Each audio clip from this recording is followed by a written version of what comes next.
Assalamualaikum warahmatullahi wabarakatuh. Perkenalkan, kami dari kelompok 7 mata kuliah Bank dan Lembaga Keuangan lainnya yang beranggotakan saya Fikri Husaini dan rekan saya yaitu Nia Mulyaningsih serta Siti Baliakias Faras akan mempresentasikan mengenai kegiatan penyaluran dana bank syariah berbasis sewa. Baiklah, pembahasan pertama akan dibawakan oleh Nia Mulyaningsih. Saya, Nia Mulyaningsih, akan menjelaskan tentang pengertian akad ijaroh, rukun akad ijaroh, syarat akad ijaroh, dan pembiayaan berbasis sewa berakad ijaroh. Penjelasan yang pertama yaitu pengertian akad ijaroh. Al-ijaroh berasal dari kata al-ajru yang berarti al-iwadu atau berarti ganti. Dalam bahasa Arab, al-ijaroh diartikan sebagai suatu jenis akad untuk mengambil manfaat dengan jalan penggantian sejumlah uang. Makna ijaroh secara bahasa, sebagaimana dijelaskan dalam kitab Al-Qomus Al-Muhit karya Al-Firus Abadi, adalah jual beli manfaat. Sedangkan makna ijaroh secara etimologis adalah imbalan atas perbuatan, perilaku, dan upah atas pekerjaan yang diperbuat tersebut. Oleh karena itu, ijaroh dapat didefinisikan sebagai akad pemindahan hak guna atau manfaat atas suatu barang atau jasa dalam waktu tertentu dengan pembayaran upah sewa yang disebut ujroh, tanpa diikuti dengan pemindahan kepemilikan atas barang itu sendiri.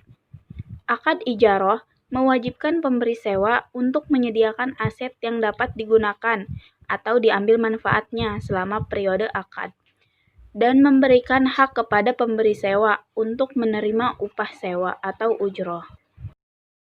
Selanjutnya, rukun akad ijaroh. Rukun akad ijaroh ada 3, yaitu yang pertama pelaku akad, yang terdiri atas pemberi sewa atau pemberi jasa, dan penyewa atau pengguna jasa. Yang kedua, objek akad ijaroh, yaitu berupa manfaat aset dan pembayaran sewa atau manfaat jasa dan pembayaran upah. Yang ketiga, adanya ijab qabul atau serah terima. Selanjutnya, syarat akad ijaroh. Yang pertama, jasa atau manfaat yang akan diberikan oleh aset yang disewakan tersebut harus tertentu dan diketahui dengan jelas oleh kedua belah pihak. Yang kedua, kepemilikan aset tetap pada yang menyewakan yang bertanggung jawab pemeliharaannya, sehingga aset tersebut harus dapat memberi manfaat kepada penyewa. Yang ketiga, akad ijaroh dihentikan pada saat aset yang bersangkutan berhenti. Yang keempat, memberikan manfaat kepada penyewa. Jika aset tersebut rusak dalam periode kontrak, akad ijaroh masih tetap berlaku. Selanjutnya, pembiayaan berbasis sewa berakad ijaroh. Pembiayaan ijaroh yaitu akad pengalihan hak manfaat atas barang atau jasa melalui pembayaran upah sewa tanpa diikuti dengan pengalihan kepemilikan atas barang tersebut. Dilihat dari sisi objeknya, akad ijaroh dibagi menjadi 2, yaitu yang pertama, ijaroh manfaat. Hal ini berhubungan dengan sewa aset atau properti, yaitu memindahkan hak untuk memakai dari aset atau properti tertentu kepada orang lain dengan imbalan biaya sewa. Misalnya, sewa menyewa rumah, kendaraan, pakaian, dan lain-lain. Dalam hal ini, mu'jir mempunyai benda-benda tertentu dan mustajir butuh benda tersebut dan terjadi kesepakatan antara keduanya, di mana mu'jir mendapatkan imbalan tertentu dari mustajir dan mustajir mendapatkan manfaat dari benda tersebut. Yang kedua, ijaroh yang bersifat pekerjaan. Hal ini berhubungan dengan sewa jasa, yaitu memperkerjakan jasa seseorang dengan upah sebagai imbalan jasa yang disewa. Pihak yang mempekerjakan disebut mustajir dan pihak pekerja disebut mu'jir. Upah yang dibayarkan disebut ujroh. Bentuk ijaroh ini mirip dengan leasing atau sewa di bisnis konvensional. Artinya, Ijaroh ini berusaha mempekerjakan seseorang untuk melakukan sesuatu. Mu'jir adalah orang yang mempunyai keahlian, tenaga, jasa, dan lain-lain. Kemudian mustajir adalah pihak yang membutuhkan keahlian, tenaga, atau jasa tersebut dengan imbalan tertentu. Mu'jir mendapatkan upah atau ujroh atas tenaga yang ia keluarkan untuk mustajir, dan mustajir mendapatkan tenaga atau jasa dari mu'jir. Misalnya, yang mengikat bersifat pribadi adalah menggaji seorang pembantu rumah tangga, sedangkan yang bersifat serikat yaitu sekelompok orang yang menjual jasanya untuk kepentingan orang banyak, seperti buruh bangunan, tukang jahit, buruh pabrik, dan tukang sepatu. Selanjutnya, saya Siti Balikias Faras akan menjelaskan mengenai model akad ijaroh. Terdapat dua model pembayaran ijaroh yang lazim digunakan di industri keuangan syariah. Yang pertama, contingent to performance, artinya pembayaran tergantung pada kinerja objek sewa. Contoh, Andi mengatakan akan memberikan uang sebesar 500.000 bagi orang yang dapat menemukan KTP milik Andi yang hilang di rental komputer Aida. Yang kedua, not contingent to performance, artinya pembayaran tidak tergantung pada kinerja objek sewa. Contoh, sewa safe deposit box selama 2 bulan, tarifnya ialah 100.000 per bulan. Setelah akad, bila mana nasabah hanya mempergunakan SDB selama 1,5 bulan, maka nasabah tetap bayar untuk sewa 2 bulan, yaitu sebesar 200.000. Selanjutnya, pengertian akad ijarah muntahiyah bitamlik. Ijarah muntahiyah bitamlik berasal dari dua kata, yaitu al-ta'jir atau al-ijarah yang artinya sewa, dan al-tamlik atau at-tamlik yang artinya kepemilikan. Kata al-tamlik secara bahasa memiliki arti menjadikan orang lain memiliki sesuatu. Dalam undang-undang juga mendefinisikan ijarah muntahiyah bi al-tamlik berdasarkan pasal 19 ayat 1 huruf F Undang-Undang Perbankan Syariah Nomor 21 Tahun 2008. Yang dimaksudkan dengan akad ijarah muntahiyah bi al-tamlik adalah akad penyediaan dana dalam rangka memindahkan hak guna atau manfaat dari suatu barang atau jasa berdasarkan transaksi sewa dengan opsi pemindahan kepemilikan barang. Berdasarkan Fatwa DSN strip MUI nomor 27 /DSN strip MUI /3 /2002 tentang al-ijarah al-muntahiyah bi al-tamlik, yang dimaksud dengan sewa beli atau al-ijarah muntahiyah bi al-tamlik atau IMBT yaitu perjanjian sewa menyewa yang disertai opsi pemindahan hak milik atas benda yang disewa kepada penyewa setelah selesai masa sewa. Secara besarnya dapat didefinisikan ijarah muntahiyah bi al-tamlik terdiri dari dua kata, yaitu kepemilikan suatu jasa atau manfaat berupa barang yang jelas dalam tempo waktu yang jelas, diikuti dengan adanya pemberian kepemilikan suatu barang yang bersifat khusus dengan adanya perpindahan hak dari hak sewa menjadi hak milik. Hal ini sesuai dengan kaidah fikih, yaitu masyaha ayyumlika bil akhzi syaha ayyumlika bil bai'i, yang artinya maknanya ialah bahwa apa-apa yang dapat diambil manfaatnya maka dapat pula dijual, dengan pengecualian selama barang atau jasa tersebut tidak bertentangan dengan hukum Islam. Selanjutnya yaitu rukun akad ijarah muntahiyah bitamlik. Pada dasarnya, rukun akad ijarah dengan rukun akad ijarah muntahiyah bitamlik adalah sama. Yang pertama yaitu penyewa atau mustajir, yang kedua pemilik barang atau muajir, yang ketiga barang atau sewa atau objek sewa yaitu ma'jur, yang keempat harga sewa atau manfaat sewa atau ujurah, yang kelima ijab qabul.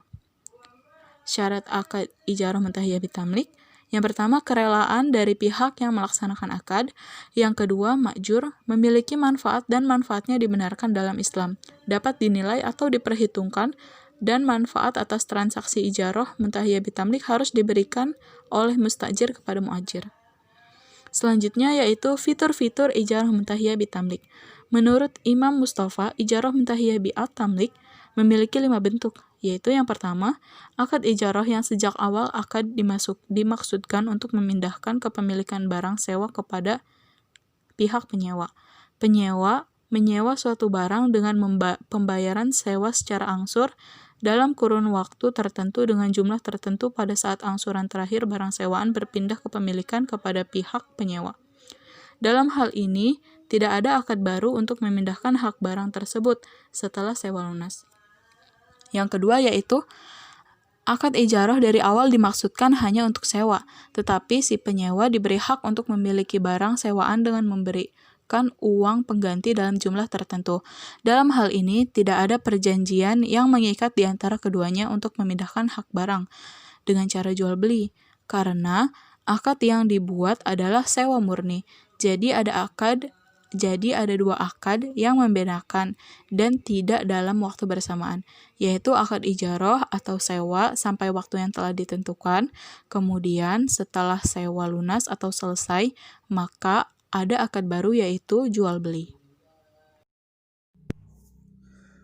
Baik, pembahasan selanjutnya akan dilanjutkan oleh saya, Fikri Husaini, masih terkait dengan fitur-fitur ijarah muntahiyah bitamlik.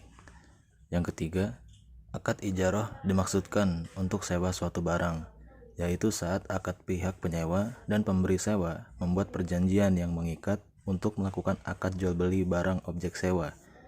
Pemberi sewa akan menjual barang yang disewa kepada penyewa dengan sejumlah harga tertentu setelah angsuran sewa lunas. Jadi ada perjanjian antara kedua belah pihak bahwa akan ada akad jual beli di akhir masa sewa.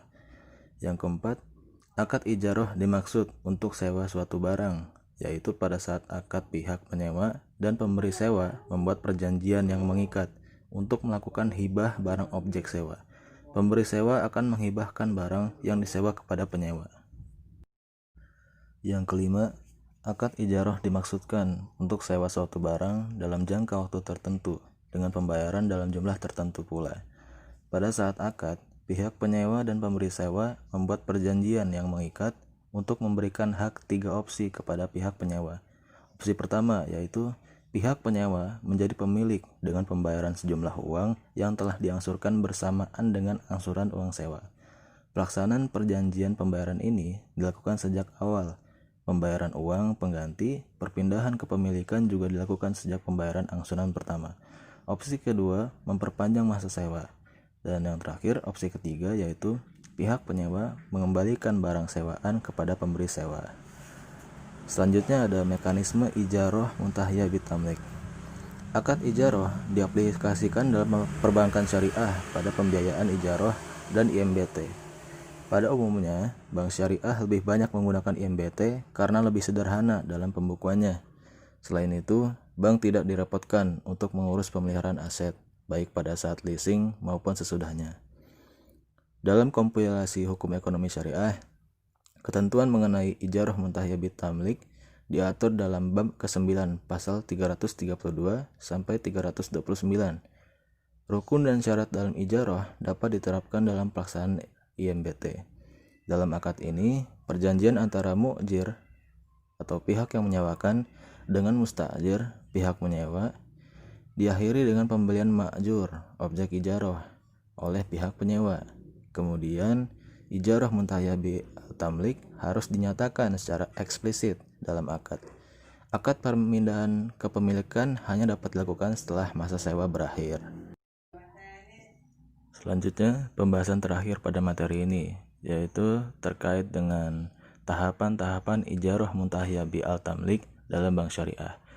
Tahapan pertama yaitu nasabah menjelaskan kepada bank bahwa suatu saat di tengah atau di akhir periode ijarah ia ingin memiliki. Yang kedua, setelah melakukan penelitian, bank setuju akan menyewakan aset itu kepada nasabah. Yang ketiga, apabila bank setuju, bank terlebih dahulu memiliki aset tersebut. Yang keempat, bank membeli atau menyewa aset yang dibutuhkan nasabah. Kelima, bank membuat perjanjian ijarah dengan nasabah untuk jangka waktu tertentu dan menyerahkan aset itu untuk dimanfaatkan. Yang keenam, nasabah membayar sewa setiap bulan yang jumlahnya sesuai dengan kesepakatan. Ketujuh, bank melakukan penyusutan terhadap aset. Biaya penyusutan dibebankan kepada laporan laba atau rugi. Yang kedelapan, di tengah atau di akhir masa sewa, bank dan nasabah dapat melakukan pemindahan kepemilikan aset tersebut secara jual beli cicilan. Yang kesembilan, jika pemindahan kepemilikan di akhir masa sewa, akadnya dilakukan secara hibah.